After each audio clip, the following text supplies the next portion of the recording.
오늘 말씀 제목은 무엇이 우리의 영혼의 만족인가? 여러분의 영혼은 무엇으로 만족하죠? 자, 무엇이 우리의 영혼의 만족이 되어야 하는지를 오늘 함께 좀 나누려고 해요. 빌립보서 1장 20절부터 22절 영상 먼저 성경 구절을 보고 함께 나눕니다. 지금은 나의 간절한 기대와 소망을 따라 아무 일에든지 부끄러워하지 아니하고 지금도 전과 같이 온전히 담대하여 살든지 죽든지 내 몸에서 그리스도가 존귀하게 되게 하려 하나니 이는 내게 사는 것이 그리스도니 죽는 것도 유익함이라. 이 사도 바울의 고백은요, 예수를 믿는다는 게 뭔지를, 참 기독교가 뭔지를, 예수 믿는 성도들에게 있어서 소원과 갈망과 이런 것들, 만족이 무엇이 되어야 하는지를 정확하게 가르쳐주는 내용이라고 생각이 돼요. 자, 한번 보겠습니다. 늘 제가 반복해서 이야기하지만 지금은 마지막 때예요. 그것을 어떻게 알 수 있습니까? 예수님이 마지막 때를 알리는 징조들에 대해서 이야기했는데 그 징조들이 지금 현실로 나타나고 있는 사실을 보면서 우리는 알 수 있어요. 그 징조 중에 하나가 뭐예요? 지금 전쟁이 계속 전 세계적으로 일어나고 있잖아요. 저는 3차 세계대전은 아직 안 일어날 거로 생각하고 이건 다만 징조예요. 이제 환란의 여정 속에 들어가고 적그리스도의 출현을 눈앞에 두고 있다는, 예수님의 재림이 곧 현실로 나타날 거라는 징조라는 거, 사인이라는 거죠. 그래서 조금만 지식을 가지고 있는 사람이라면 지금 일어나는 일들을 보면서 이제 마지막 때가 왔구나, 이제 잘 준비해야지, 이런 일들을 보면서도 아직도 지금이 어느 때인지를 이해하지 못한다면 참 그 사람은 그 앞날이 걱정이 돼요. 앞날이 걱정이 돼요. 정말이에요. 자, 성경도 계속해서 지금의 마지막 때라는 얘기, 그리고 예수님이 속히 온다는 말씀을 계속 반복적으로 하는데 몇 가지만 보겠습니다. 자, 영상으로 계속 성경 구절. 자, 보세요. 아이들아, 지금은 마지막 때라. 적그리스도가 오리라고 하는 말을 너희가 들었은즉 지금도 많은 적그리스도가 일어났으니 그러므로 우리는 마지막 때인 줄 아노라. 지금 요한 사도가 2000년 전에 기록한 말씀인데 그때 벌써 뭐야? 지금은 마지막 때라고 이야기하고 있어. 그 적그리스도가 곧 일어난다는 거지. 근데 적그리스도와 본 적그리스도는 아직 나타나지 않았지만 예표적인 인물들이 등장하는 걸 보면서 마지막 때를 알 수 있다는 거예요. 자, 요한복음 계시록 22장 10절도 보면 내가 진실로 속히 오리라 하시거늘 아멘 주 예수여 오시옵소서. 자, 지금까지 우리가 계속해서 제가 주일 낮 예배 때 많이 얘기한 것이 어떤 걸 주로 많이 얘기했죠? 하나님의 나라에 대한 이야기와 마지막 때의 이야기를 계속 집중적으로 이야기했어요.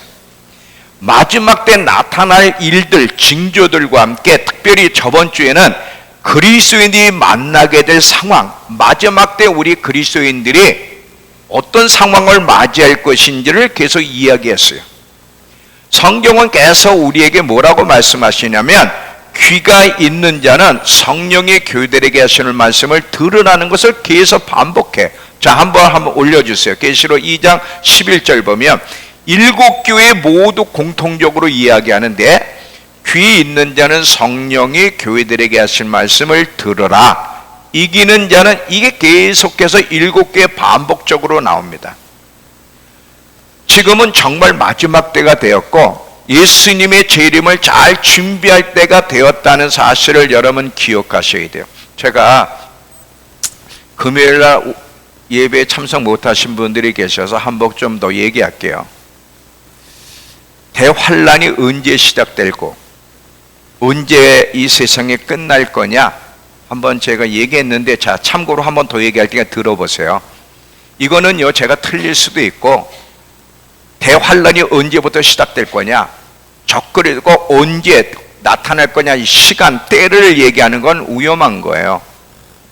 우리는 아무도 모릅니다. 그냥 주님이 징조를 통해서 지금이 어느 때인지를, 그 어떻게 준비해야 될지를 말씀했지, 그날과 그 시는 아무도 모르는 거예요.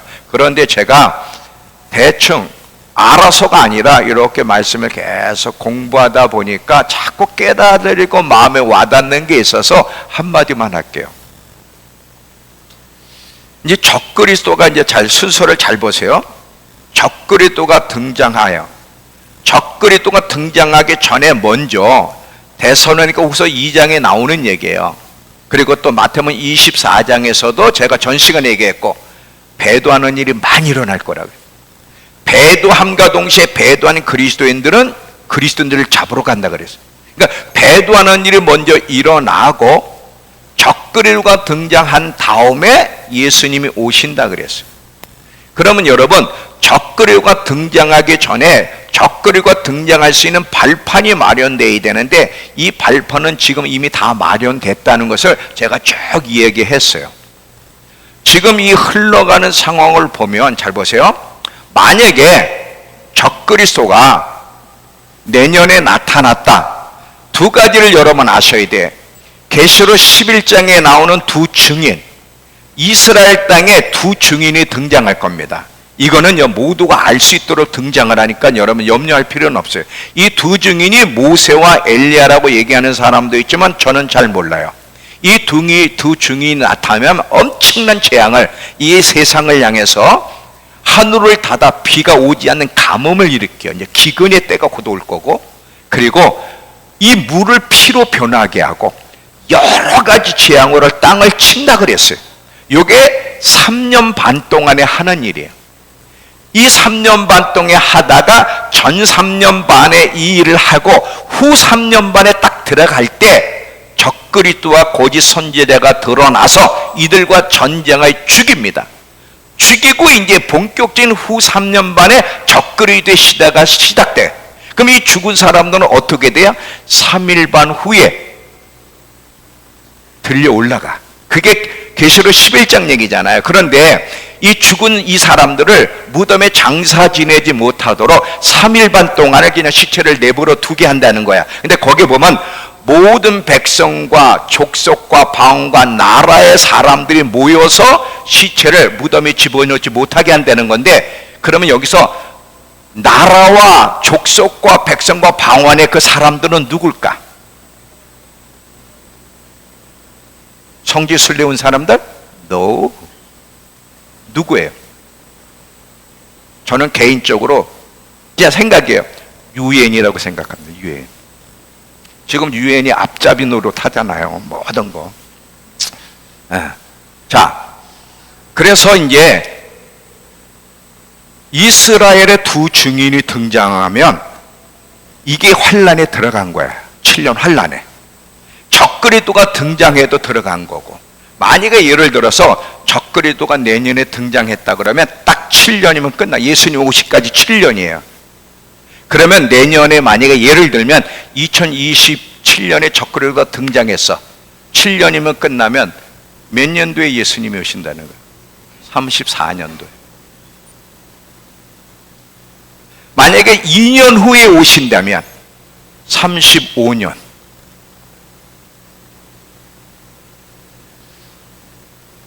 전 개인적으로 2036년, 40년 안에 모든 게 끝난다고 생각을 합니다. 이 지금 이 말씀대로 돌아가는 걸 보면, 제가 이렇게 생각해. 제가 68살이에요. 한국 나이로. 그러면 10년이면 78이야. 80 되기 전에 예수님이 오시지 않겠나? 모든 게 끝나지 않겠나? 사실이에요. 왜 제가 이 얘기를 해요? 시간이 없다는 거예요. 정신 차리라고. 정말 시간이 없다는 거예요. 우리요, 예수님이 오신다는 생각도 안 하고, 뭐 오셔도 뭐 50년, 100년, 뭐 내가 죽은 다음에 오겠지. 우리 김원영 권사님한테는 죄송하지만 혹시 우리 김원영 권사님이 가신다면은 오실 수가 있어. 우리 김원영 권사님 84시니까. 근데 성훈이가 내가 죽은 다음에 그럴 일이 없어. 네가 살아있을 때 와. 네가 살아있을 때. 혹시 너 장가도 못 가고 네가 살아있을 때 올지도 몰라. 여러분, 너무너무 이렇게 공부하다 보면 또 이게 그 말씀에 입각한 징조들이 해야 돼요. 무조건 무대뽀로 하는 게 아니라 말씀에 입각한 일들이 벌어지는 걸 보면 너무너무 긴박해. 야, 10년 이상을 안 가겠구나 이제. 야, 예수님이 오시네. 그렇게 학수고대한 예수님이 오셔서 세상을 통치하실 거네. 참고로 들으세요. 참고로. 제가 다 맞는 건 아니니까 날짜는 위험한 거고 그냥 참고로 이야기하니까 참고로 그만큼 임박했다는 걸 이야기하고 싶어서 이야기하는 거니까 참고로 들으시면서 정말 지금은 준비하고 있을 때예요. 노아처럼 요셉처럼 그들은 하나님의 말씀을 듣고 기냥이 있지 않았어요. 방주를 만들며 준비했고 요셉은 창고를 크게 해서 그냥 7년의 풍년 동안에 흉년이 올 것을 말씀하셨기 때문에 흉년을 대비해서 7년 흉년 동안 준비한 것처럼 지금은 준비하고 있을 때, 여러분 환란의 때에 비하면 지금은 사실은요 풍년의 때입니다. 지금 풍년의 때에 지금 저장하고 있어야 돼. 준비하고 있어야 돼. 마치 여러분 저수지에 이렇게 댐이나 저수지에 물을 많이 저장해 놓으면 정말 가뭄의 때에 도움을 받을 수 있는 것처럼 지금은 채워놓아야 돼. 돈 채워놓으려는 게 아니라 말씀과 기도로 영적으로 무장하고 채워놓고 있어야 돼. 요셉이 준비했기 때문에 6년 7년 동안에 많은 사람들을 도와줬던 것처럼 지금 여러분 말씀과 기도 가운데 우리가 무장되어 있어야만 우리도 살고 많은 사람을 깨워 도와줄 수 있기 때문에 지금은 준비하고 있을 때고 진급은 채워놓고 있을 때고 지금은 저장하고 있어야 될 때라는 것을 잊지 마시기 바랍니다. 자, 또 다른 각도에서 한번 얘기할 때 잘 들어보세요. 여러분, 사이렌 소리 아니죠? 이거 어디서 많이 들었죠? 우리 요즘은 안 하던데 한 달에 한 번씩 늘 했잖아요. 이게 뭐예요? 민방위 훈련이잖아요. 민방위 훈련할 때 사이렌 소리가 울리면은요 적의 공습이 감지됐을 때 사이렌 소리를 울려주고 대비할 수 있는 시간을 주는 것이 사이렌이에요. 그러면 그 사이렌 소리를 들으면 막 대피하잖아요. 차도 다 쓰고 뭐 요즘은 막 사람도 다니고 차도 막 마음대로 다니고 막 이 안전 불감증에 걸려 있는 정말 위험한 시대지만 사실은 그러면 안 되는 거거든. 연습이라도 다 숨어 있어야지 대피하고 있어야 되잖아요. 지금 하나님의 사이렌 소리가 울리고 있다는 거 아세요? 하나님의 사이렌 소리가 지금 울리고 있는데 그 하나님의 사이렌 소리가 뭐예요? 지금 일어나는 사건들입니다.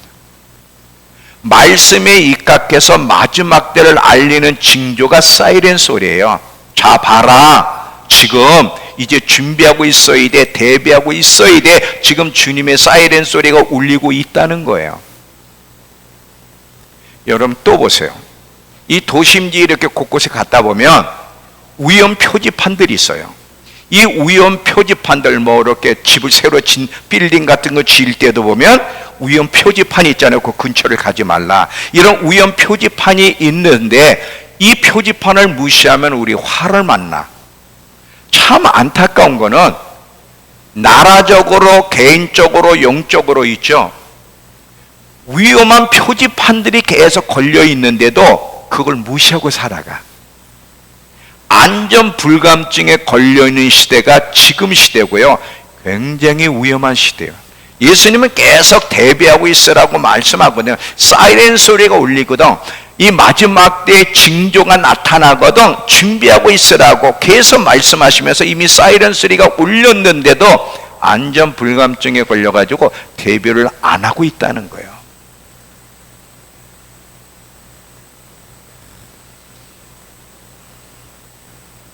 제가 공수부대 군인한테 물어봤어요. 하사관 상사한테, 당신은 지금 대한민국에 전쟁이 일어날 가능성이 있다고 보냐 없다고 보냐 했더니 뭐라고 했겠어요?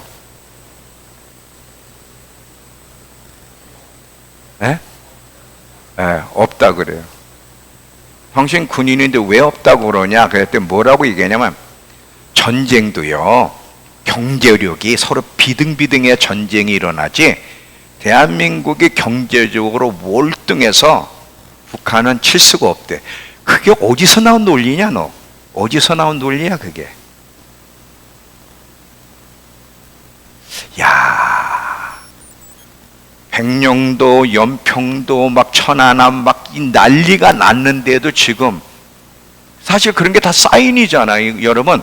하나님이 그래도 하나님의 사람들의 중보와 대한민국을 향한 하나님의 자비와 긍휼과 계획이 있기 때문에 지금 붙잡아 주셨지, 벌써 전쟁이 일어났어야 돼. 벌써 위기가 얼마나 많았습니까, 여러분? 근데 뭐라고요? 안 일어난다는 거죠. 너는 군대 헛갔구나 그래요. 군인이 그 정도의 정신 상태라면, 그러면 뭐 일반 시민들이야 뭐 얼마나 더 하겠어요. 여러분, 이란 보세요. 누가 이란을 칠 일이라고 생각을 했어? 이란 사람들이 지금 그 수뇌부가 뭐라 하냐면, 미국 설마 했는데 괜히 미국 건드려서 우리 쑥대밭이 됐다. 미국이 치러 올 거라는 거는 그들이 상상을 안 했대. 그랬다고 미국이 막 친 게 아니야. 하나님의 계획 속에 지금 스토리가 이루어지고 있지만요, 정말 정신 차리고 있어야 돼. 저는 오늘 이 바울이라는 한 사람의 신앙의 고백을 좀 이야기하고 싶어요. 왜냐하면 이 바울이라고 하는 이 사람의 이 신앙 고백이 마지막 때를 사는 우리 신앙인들의 고백이 돼야 되고 삶이 돼야 된다고 믿기 때문에 그래요. 왜냐하면 이건 특별한 사람의 이야기가 아닌 이 바울의 고백은요, 이제 제가 풀어갈 겁니다. 진정한 기독교가 뭔지를 보여주고, 예수를 믿는다는 게 뭐를 이야기하는지를 정확하게 보여주고 있기 때문에 오늘 이 바울이라는 한 사람을 좀 이야기하고 싶은 거예요. 잘 들어보세요. 먼저 예수를 믿는다는 게 뭘까? 우린 예수를 믿는다고 하면 단순히 어떤 존재, 예수님이라는 분이 존재하신다, 이 존재에 대한 시인 정도로만 생각하거나 아니면 특별한 어떤 조항을 고백하는 거로 생각을 하는데, 그거 아니에요. 물론 예수님의 존재를 인정해야 되지만 그것이 예수를 믿는다는 정의는 아니에요. 예수를 믿는다 그럴 때는요, 삶이 나타나야 돼요. 잘 들어보세요. 영생도 보면 요한복음 17장 3절에, 자, 우리 요한복음 17장 3절을 보세요. 요한복음 17장 3절에 신약 176페이지에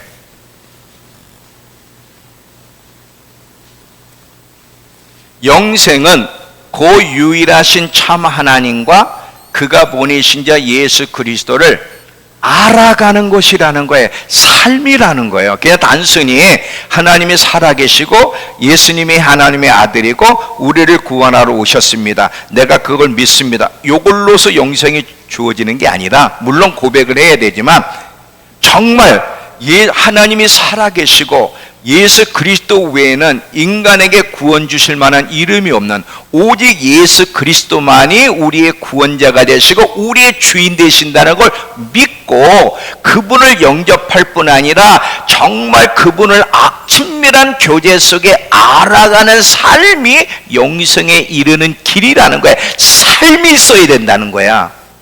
마치 여러분, 예수를 믿는다는 거는요, 단순히 그냥 어떤 고백으로 결정되는 것이 아닌, 정말 믿을 때는 거기에 맞는 행동과 변화의 삶이 나타나야 되는데, 야고보서에 보면, 야고보서의 이야기에 비하면 야고보서를 통해서 볼 수 있는 것은 뭐냐면 행동이 없는 믿음은 죽은 믿음이라는 거예요. 정말 믿는다면 거기에 많은 행동이 동반돼야지 행동이 없는 믿음의 고백은 죽은 거라는 거예요. 자, 한번 야고보서 2장 19절에서 20절을 보면요, 내가 하나님은 한 분이신 줄 믿느냐? 잘 아는도다. 귀신들도 믿고 떠느니라. 아, 허탄한 사람아, 행함이 없는 믿음이 헛것인 줄을 알고자 하느냐 그래요. 귀신도요, 하나님의 존재를 믿고 떤대는 거예요. 그렇지만 귀신은 하나님 말씀대로 순종하지 않죠. 하나님을 사랑하지도 않고. 행동 없는 믿음은 죽은 거라는 거예요. 정말 우리가 예수를 믿는다면 거기에 걸맞는 변화와 행동이 나타나야 되는데, 한 예를 드릴게요. 자, 회심이 뭐냐? 정말 예수를 믿는 게 뭐냐를 저는 어느 부분 성경 규조를 가지고 이야기하고 싶냐면 마태복음 13장 44절입니다. 한번 올려주세요. 마태복음 13장 44절을 보시면, 자, 천국은 마치 밭에 감춘 보화와 같으니 사람의 일을 발견한 후 숨겨두고 기뻐하며 돌아가서 자기 소유를 다 팔아 그 밭을 사느니라. 이게 바로 회심의 모습이고요, 이게 예수를 믿는다는 사람의 모습이에요. 자, 보세요. 예수를 모르고 사망의 길을 가던 자는 예수의 가치를 모를 수밖에 없어요. 근데 예수를 발견을 해. 마치 밭에 감춘 엄청난 보화를 발견한 것처럼 예수를 발견하고서는 그 예수님이 어떤 보화보다 가치 있는 그분의 가치를 딱 깨닫게 돼. 그러면 어떻게 되냐? 자기 모든 소유를 다 팔아 그분을 얻으려고 애를 쓰고 자기 자신을 들여 헌신하게 되는 거예요. 이게 진짜 거듭난 자의 모습이고 예수를 믿는 자의 모습이라는 거예요. 제 말뜻 이해가 되시죠? 이게 진짜 거듭난 거예요. 단순히 예수님을 구세주, 예수님은 우리 구원자예요, 이 고백으로 끝나는 게 아니라 그분을 구세주일 뿐 아니라 주인으로 인정할 뿐 아니라 그리스도를 발견하고 보니까 그리스도를 믿기 전에는 다른 것이 더 보아였고 다른 것으로도 만족하며 살았는데 예수를 발견하고서는 그분이 보아라는 걸 깨닫고 그분을 높이며 살며 높이며 사는 이것이 그의 만족이야. 옛날에는 다른 게 만족이었는데 예수를 발견하고 나니까 그분을 높이며 사는 것이 그 영혼의 만족이고 기꺼이 자기 자신을 드리게 되는 거예요. 이게 회심한 자의 참 모습이라는 거예요.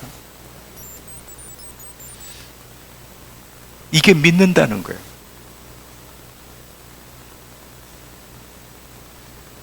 제가 말하는 건 이해가 되시죠? 자, 이번엔 요한복음 6장 35절을 보시면 요한복음 6장 35절에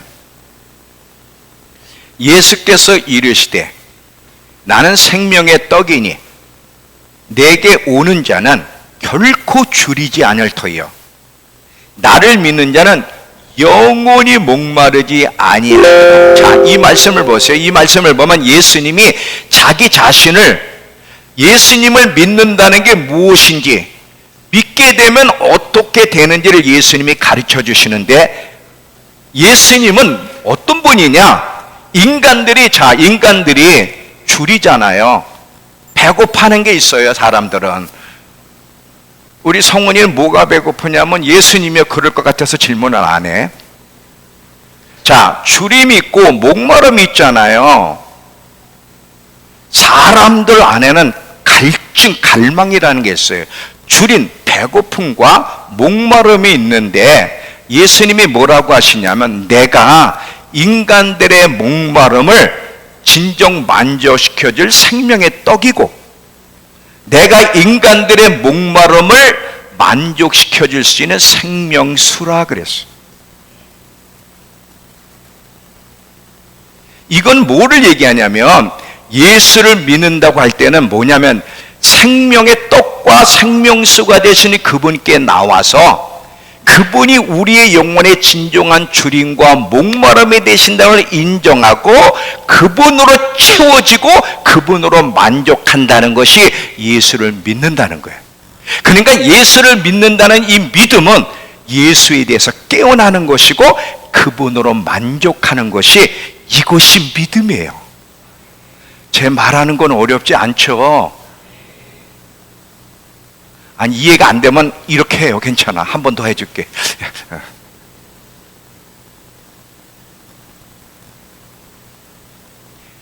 우리 예수를 믿는다고는 이런 고백이에요. 예수님, 당신이 내 영혼의 주림을 만족시켜 주시는 분입니다.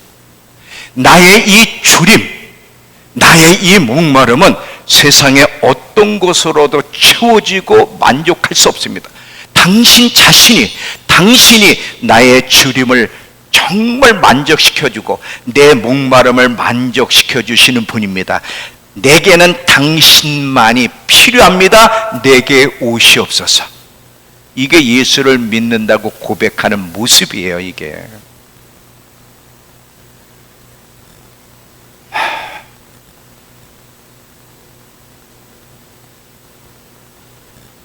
이게 예수 믿는 거예요. 이게 예수. 근데 여러분, 예수를 믿는다고 말하는 사람들 가운데 얼마나 유격적인 그리스도인들, 예수로 만족하지 못하고 사는 그리스도인들이 얼마나 많습니까? 이제는 우리 자신을 돌아보며 본질로 돌아가야 돼. 왜? 마지막 때요. 예수님을 만날 거기 때문에 본질로 돌아가. 이게 마지막 때를 준비하는 모습이라는 거예요. 본질로 돌아가야 되는 거예요. 자, 이제 이 사도 바울의 실질적인 그의 삶의 목표, 그의 소원, 그의 갈망, 그의 만족이 무엇이는지를 보겠습니다. 우리는요, 두 가지가 보통 있어요. 하나님의 영광을 위해 살고 싶다. 하나님의 영광을 위해 살라 그러니까 하나님의 영광을 위해서는 구체적으로 어떻게 사는 건지는 모르지만 먹든지 마시든지 무엇을 하든지 하나님의 영광을 위해 살라. 고린도전서 이야기하고 있지만 구체적으로 어떤 건 몰라. 근데 하여튼 하나님의 영광을 위해 살고 싶어. 근데 또 우리 안에는 우리 자신의 행복과 만족을 위해 살고 싶은 두 가지가 있어요. 그래서 우리 안에는 늘 갈등이 있는 거야. 하나님의 영광을 위해 살면 내가 누리고 싶고 가지고 싶은 걸 다 포기해야 된다고 생각을 해.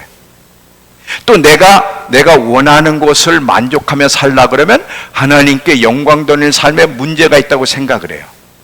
근데 자, 사도 바울은 이게 하나예요. 어떻게 하나인지를 이야기할 테니까 한번 잘 들어보시기 바랍니다.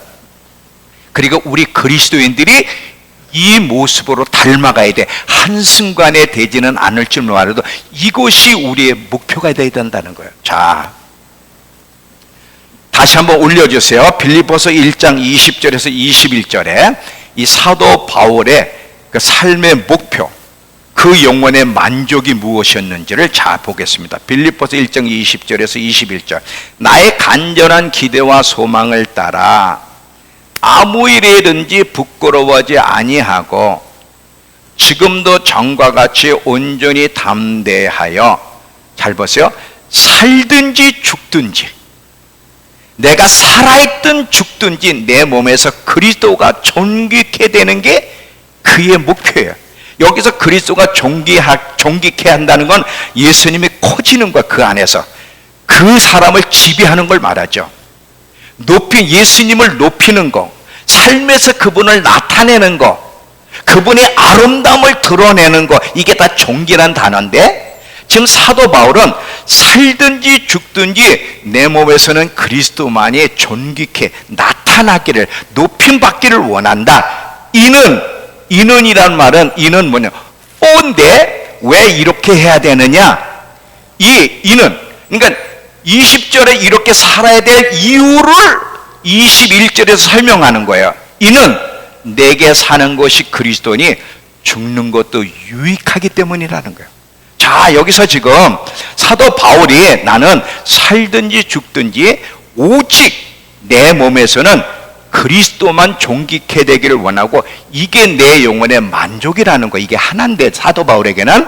근데 왜 내가 이렇게 살기로 결정하고 이게 목표고 갈망이냐면 이는 내게 사는 것이 그리스도고 내가 죽는 것도 유익하기 때문이야.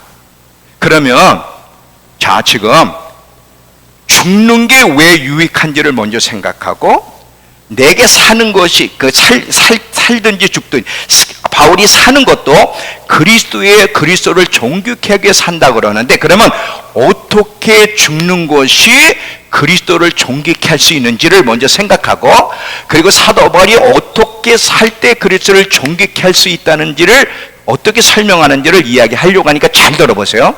자, 첫 번째, 지금 사도 바울이 살든지 죽든지 내 몸에서 그리스도가 존귀케 되길 원한다. 그러면 여러분 한번 생각해 보세요. 어떻게 죽음이 그리스도를 존귀케 한다는 거지? 우리 죽음하면요 모든 걸 다 잃어버린 거 끝났다고 생각하잖아요. 죽으면 가족도 다 끝나고 가족관계도 끝나고 이 세상적인 쾌락과 즐거움도 다 끝나잖아요. 죽음은 다 끝난다고 생각하는데 사도 바울은 죽는 게 유익하다는 거예요. 어떻게 죽는 게 유익해? 죽는 게 유익하다는 것을 아는 사람의 삶이 그가 죽어도 그리스도를 존귀케 하는 거야.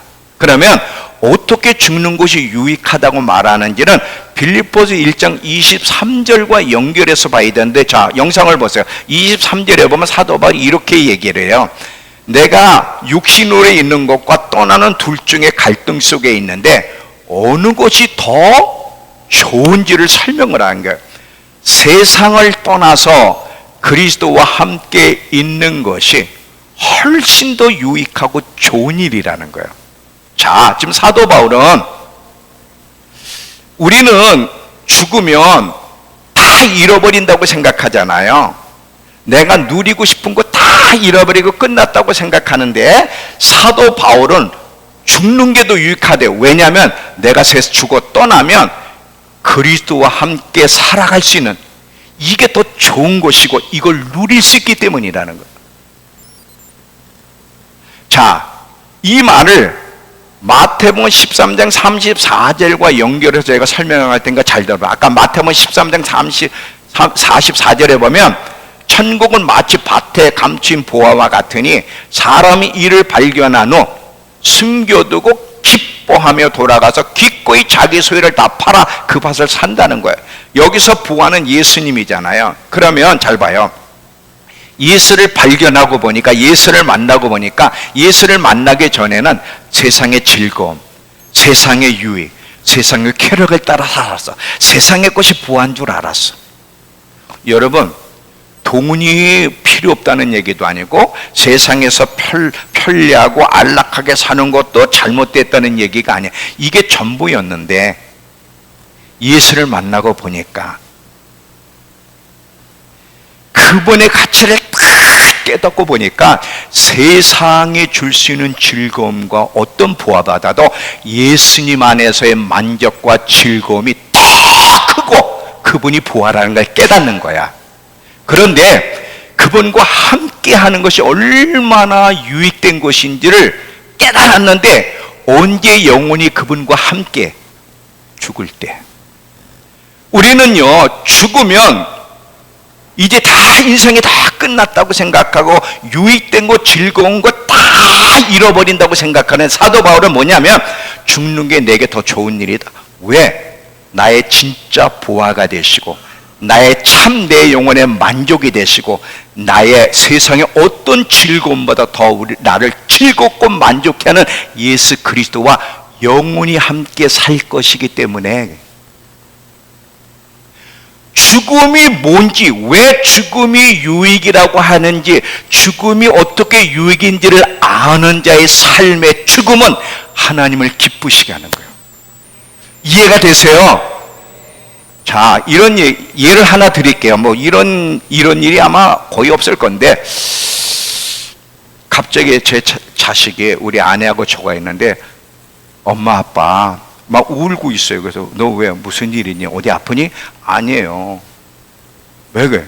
너무 감사하고 고마워서요. 무슨 일인데? 그랬더니 제가요, 엄마 아빠의 자녀로 태어나서 엄마 아빠가 저의 부모가 된 것이 너무 부하라는 걸 느껴지니까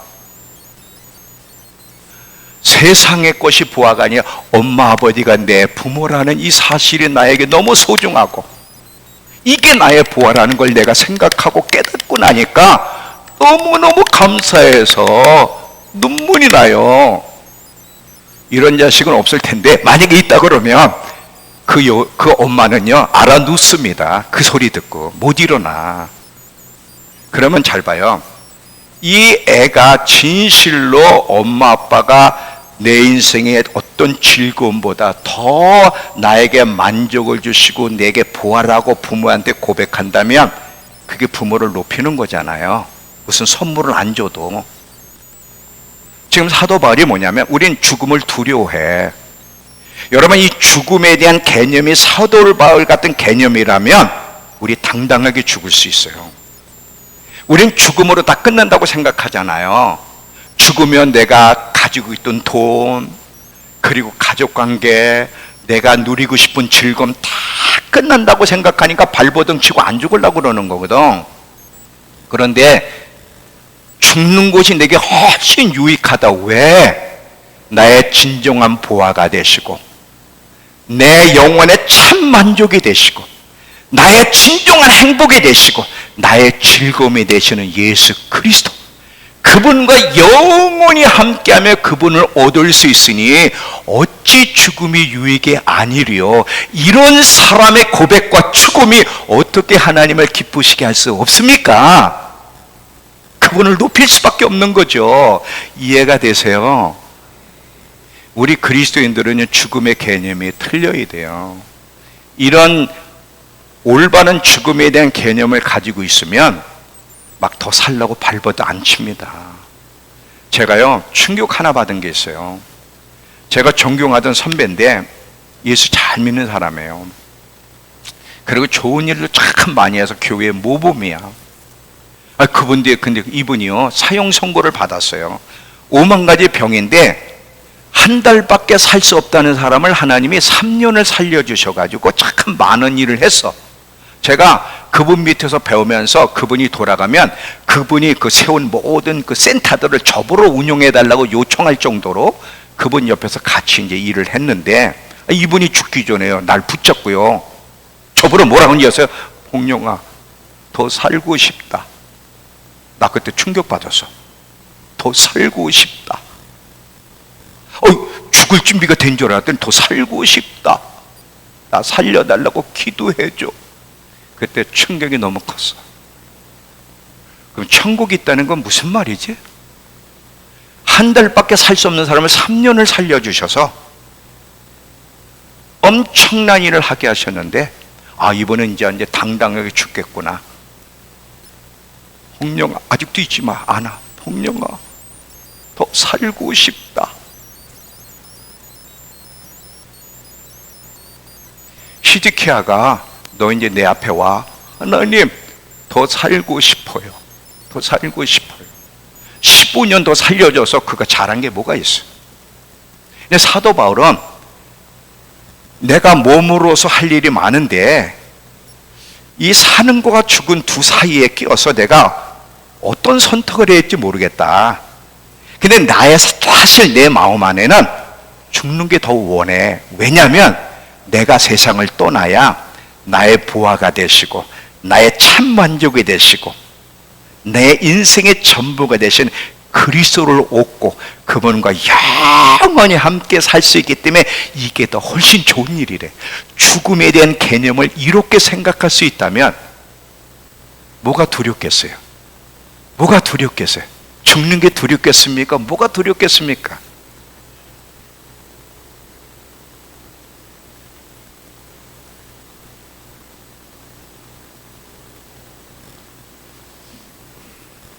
제 말뜻 이해는 되시죠? 그렇게 못 살아서도 괜찮아요. 지금 말뜻만 이해해 주시면 돼요. 사도 바울이 나는 살든지 죽든지 내 몸에서 그리스도가 높아지고 나타나길 원해. 어떻게 죽는 게 예수님을 존귀케 하는 거지? 죽음이 무엇인지, 죽음이 왜 유익이라고 말할 수 있는지를 깨닫는 사람의 죽음은 그분의 죽음은 그분을 그 죽을 때도 높이는 거가 되는 거예요. 이해가 되시죠? 하나 또, 그러면 살아있을 때 살든지 죽든지 그랬어요. 그러면 어떻게 사는 것이 그리스도를 존귀케 할 수 있고 그분을 높이는 건가? 어떤 삶을 살 때? 자, 하나에 집중적으로 이야기하면서 이 부분을 이제 마지막으로 마무리 갈 테니까 잘 들어보세요. 이런 삶을 살면 우리가 그리스도를 존귀케 할 수 있는데, 자,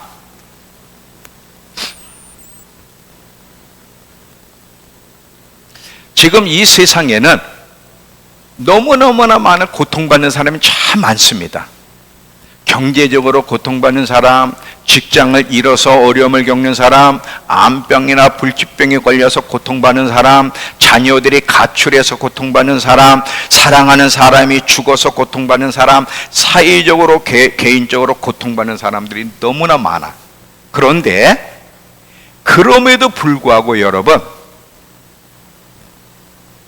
자기가 그런 고통스러운 상황을 만났는데도 주님 안에서 기뻐할 수 있다면, 그 기쁨에 헌신할 수 있다면, 그리고 그분으로 만족할 수 있다면, 이게 그분의 삶을 통해 그분을 기쁘시게 하고 영화롭게 하는 거예요. 자, 제 말들 잘 들어보세요. 우린요, 어떤 상황을 만나도, 어떤 고난 속에서도 하나님을 기뻐할 수 있습니다. 그리고 기쁨에 헌신할 수 있고요. 이게 사실이에요. 빌립보서를 보면 계속 우리에게 반복적으로 얘기하는 게 뭐냐? 빌립보서 한번 펴주세요. 빌립보서 4장 4절에 주 안에서 주 안에서 항상 기뻐하라. 내가 다시 말하노니 기뻐하라 그러는 거예요. 계속. 이번엔 데살로니가 전서 5장 6절에 8절에 보면 항상 기뻐하라, 쉬지 말고 기도하라, 범사에 감사하라. 이것이 그리스도 예수 안에서 너희를 향한 하나님의 뜻이라는 거예요. 지금 이 말씀을 보면 어떤 상황을 만나도 기뻐하라, 내가 다시 말하는 기뻐하라는 거야. 그러니까 이 말씀대로 우리가 어떤 상황을 만나도 주 안에서 기뻐하고, 돈 때문에 내가 만족하고 내가 원하는 일 때문에 행복하고 만족한 것이 아니라 혹 다 잃어버렸어도 주님이 나의 행복이고 주님 때문에 만족할 수 있고 주님으로 기뻐할 수 있다면 그 삶이 그분을 기쁘시게 하고 높여드리는 거예요. 그게 그 삶이에요.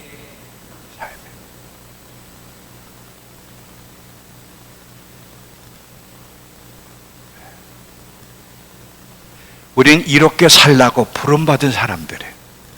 세상 사람과 삶이 달라요.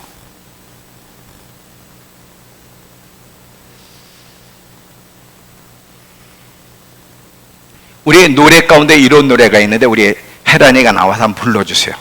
자, 이 노래의 가사가 우리의 고백이 되길 원하는데, 혹시 이거 내가 또 까먹었다. 이 가사를 띄워줄 수가 없지 지금은. 사람을 보며 세상을 볼 때 보며 저 사람은 기뻐하지 못할 거야. 절대 만족하지 못할 거야. 모든 사람들이 왜? 자기들이 그런 순간을 만나면 절대 기뻐할 수 없거든. 저 사람은 기뻐하지도 못하고 만족하지도 못할 거라고 생각을 했는데, 그 위기 가운데서 기뻐하고 만족할 수 있다면, 지금 이렇게 혜란이처럼 노래할 수 있다면 누가 높아집니까? 누가 높아집니까? 누가 높아져요? 예수님이 높아지고, 사람들 그걸 보고 영향을 받겠습니까? 안 받겠습니까? 받죠. 그 예가 어디 있죠? 빌립보서 가보세요. 빌립보서 16장 23절부터 26절에 이 바울과 실라가 빌립보 감옥에 있을 때 그들이 노래한 장면인데, 자, 빌립보서 16장. 사도행전. 그래서 사도행전 16장 23절에서 26절. 자, 보세요. 복음 전하다가 붙잡혔어요. 빨리 매를 맞았습니다. 많이 친 후에 옥에 가두고 간수에게 명하여 든든히 지키라 하니 그가 이러한 명령을 받아 그들을 깊은 옥에 가두고 그 발을 착고에 든든히 채웠더니 한밤중에 바울과 실라가 기도하고 하나님을 찬송하며 죄수들이 듣더라. 이에 갑자기 큰 지진이 나서 옥토가 움직이고 문이 곧 다 열리며 모든 사람들의 맨 것이 벗겨지더라. 40에 하나 감한 매를 맞았어요. 너무너무 의도 터져가지고 속옷과 피가 다 붙어버렸어. 너무너무 고통스러워. 그런데 그 상황에서 바울과 실라가 어떻게 했냐? 하나님을 찬송했다는 거예요. 기뻐했다는 거예요.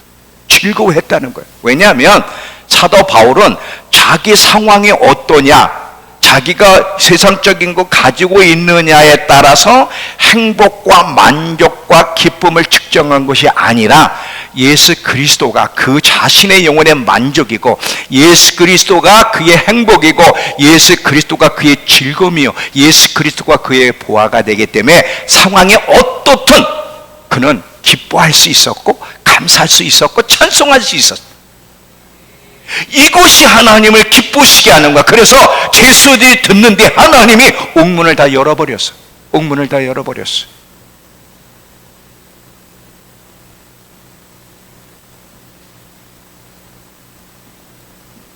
내가 원하는 대로 하나님이 안 해주셔도, 내가 원하는 대로 안 해주셔도 여러분 기뻐할 수 있습니까? 여러분 보화가 뭐예요? 뭐가 보화예요? 여러분 무엇으로 만족합니까? 여러분에게 즐거움을 주는 게 뭐죠?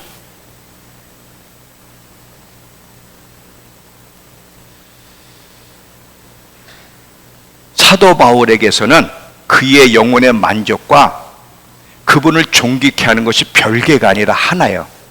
그가 살아가는 유일한 이유요, 그 영혼의 만족이요, 그의 갈망이 뭐냐? 어떻게 살든지 죽든지 어떤 상황을 만나도 그리스도가 존귀케 되고 그리스도가 더 드러나고 그분이 영광을 받으시고 그분의 아름다움만 내 삶에 드러낼 수 있다면 나는 살든지 죽든지 기쁘게 받아들이겠다는 거예요.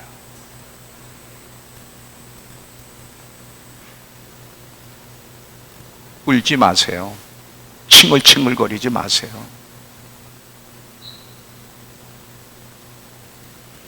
이게 그리스도인이에요. 이게 예수 믿는다고 진짜 회심한 사람이 그렇다고 완벽하다는 게 아니에요. 여러분, 고난 속에 힘들죠. 고난 속에 힘든데도 이와 같은 때에 난 노래하네, 사랑을 노래하네, 주님께. 이와 같은 때에 노래할 수 있어요. 우리는 어떤 상황을 만나도 기쁨을 선택할 수 있고 감사를 선택할 수 있고 주님이 내 영혼의 만족이라고 우리는 고백할 수 있어요. 이게 진짜 그리스도인의 모습이에요. 죽음 앞에서도 로렌스 형제는 죽어가는데 사람들이 물어봤어요. 당신 지금 뭐 하고 있습니까? 그랬더니 40년 동안 해오던 것을 지금도 하고 있습니다. 뭐를 40년 동안 했는데요? 저는 하나님을 예배해왔고 죽음 앞에서도 살려달라고 그러는 게 아니라 죽음 앞에서도 주님을 찬양하고 예배하고 있더라는 거지. 이런 사람의 모습이, 이런 자의 죽음이 주님을 존귀케 하는 거야. 사나 죽으나 나는 오직 그분이 높아지길 원하노라.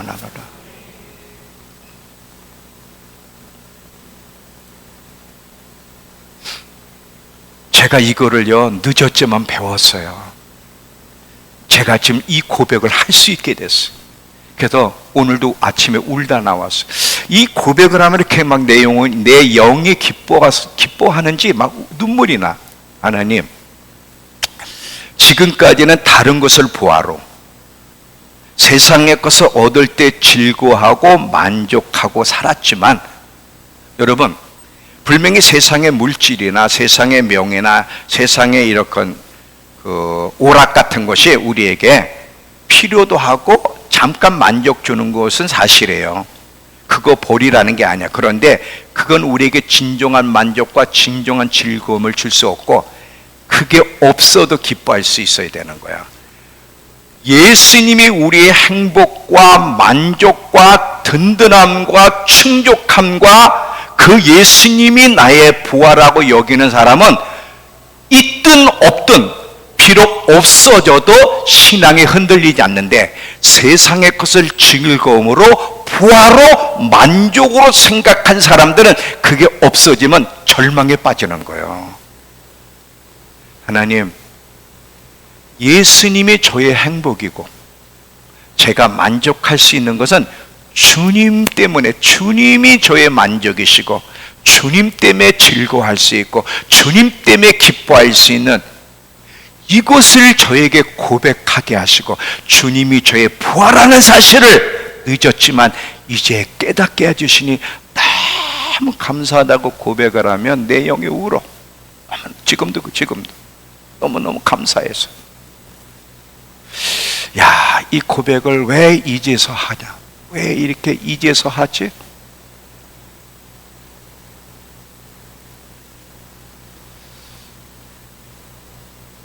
이게 진짜인데. 이게 여러분, 예수를 만난 거는 밭에 감춘 부활을 만난 거예요. 그 부활을 딱 만나자마자 세상의 것을 부활로 생각했는데 그건 부활가 아니라는 걸 깨달았어요. 더 존귀하고 가치 있는 부활가 예수라는 걸 깨닫고, 세상의 것으로 즐거워하고 만족하고 기뻐했는데 그 세상이 주는 기쁨과 만족과 즐거움보다 예수님이 나의 영혼에 더 만족이 되고 기쁨이 되고 즐거움이 된다는 걸 깨달아. 그래서 그분을 얻는 일에 내 인생을 다 허비하는 거예요. 여러분, 주님을 얻는다는 게 왜 성경적이냐면, 자, 요 이야기하고 마칠게요. 이해는 되시죠? 못 살아도 괜찮아. 노력하면 돼. 아, 이게 예수 믿는 거구나. 천천히라도 이 길로 여러분 가기를 내가 원하는 거지, 지금 여러분이 그렇게 못 살고 그렇게 안 됐다는 걸 내가 여러분 책망하려고 얘기하는 게 아니야. 본질로 돌아가야 해. 본질이 뭔지를 얘기하려고 하는 거거든. 저요, 잘 봐요. 이제서 예수님이 저의 부활하는 걸 깨달았어. 저 예수 믿은 지 40년이 넘었거든요. 예수님이 믿은 지 40년이 넘어도 한 번도 예수님이 나의 부하다, 예수님이 나의 만족이다, 예수님이 나의 행복이라고 정말 느껴본 적이 없어.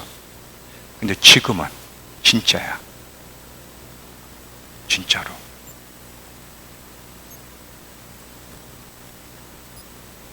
이 사도 바울이 무슨 고백을 하고 있는지가 이게 깨달아지는 거야. 왜? 내가 지금 그 고백을 하고 있거든.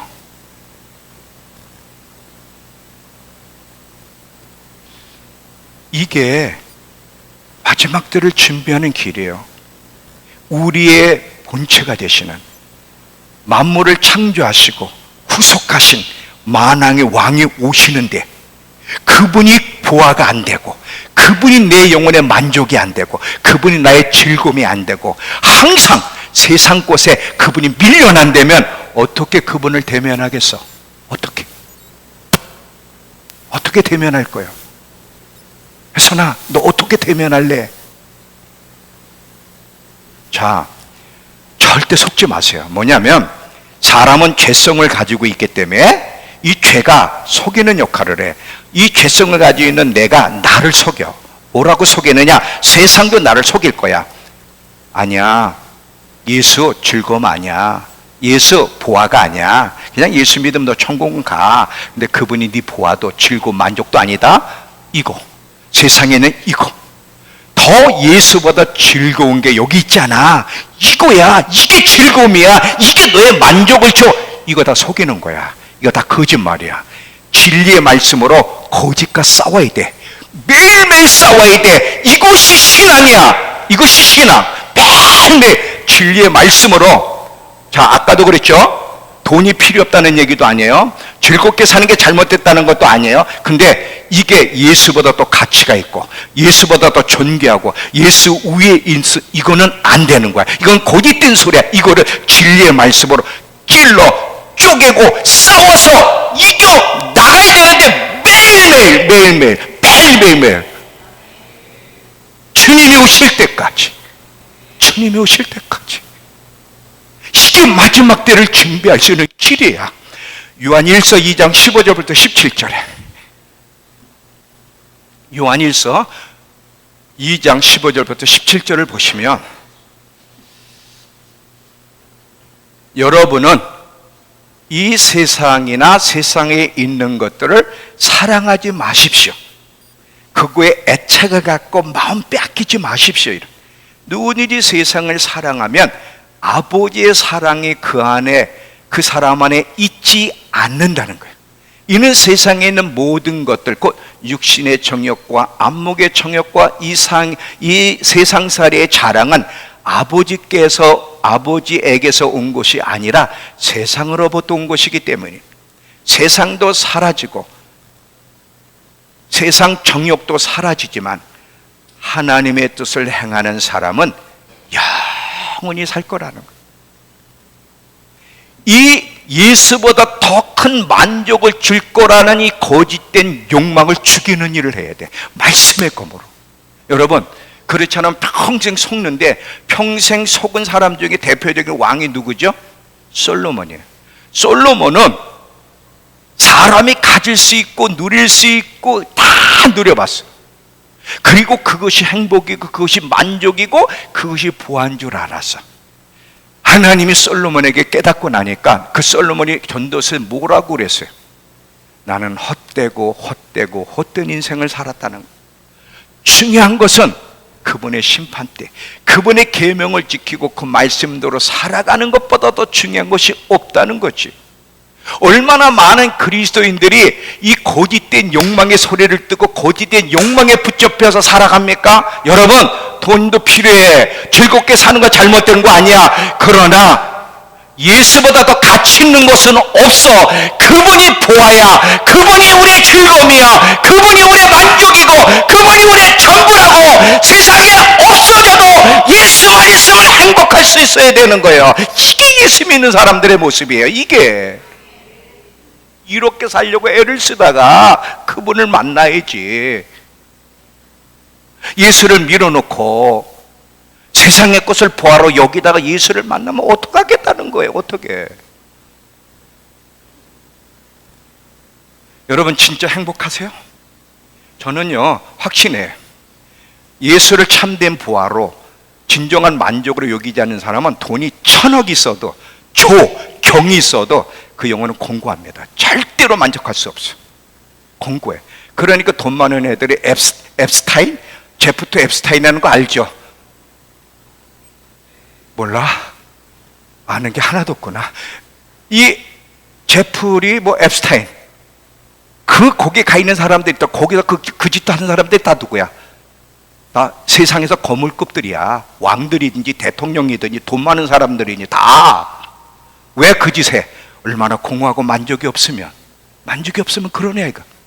그러나 가진 것은 없어도 예수 그리스도가 나의 만족이고 나의 즐거움이고 나의 보아라고 여기면 아무것도 없어도 고난 속에서도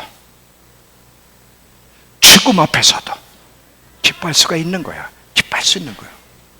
이런 자의 삶은, 이런 사람의 죽음은 그분을 존귀케 하고 그분을 높여드리는 거고, 이들이 하늘에서 영원히 별이 빛나듯 빛나는 인생을 살아가는 거예요. 여러분, 이것이 예수를 믿는다는 모습입니다. 다시 한번 우리를 돌아보면서 내가 지금 어떤 본질에서 벗어났는지 돌아보고 본질로 돌아가려고 애를 쓰는, 그래서 마지막 여정을 잘 준비할 수 있는 우리 모두가 되길 축원합니다. 기도합시다.